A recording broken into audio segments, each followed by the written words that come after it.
yaa hinaaftuu lakkii taa immoo siin harkaa guyyaan gammachuudha qalbii kan kee keessaa haqi waan si rakkaa dhiifama naaf godhaa beekaatiin himee fi kan lafaan wal ta'ee muka wajjin koraa kan qalbiirraa qabda yaada dogoggoraa kursiin lafan jirtu gulaa dura kuta jennaan achi goraa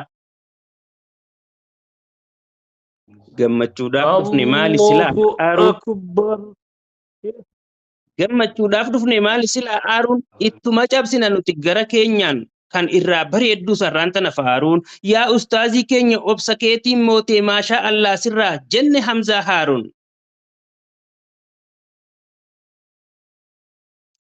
dhugaa dubbachuudhaaf nama akkam seetan abbaan ijoollee tanaa ustaaz Hamzaa jechuun yoo bifa qabaatte isuma fakkaattiin siin je'e gammachuun nama dhiibuun beeku eega diin barsiisuu tan feete barattee tan feete maraattus yeroo ittiin qabu ja'an ustaaz Hamzaan ijoollee kaayyoon qabne wajjin tattaphachuuf.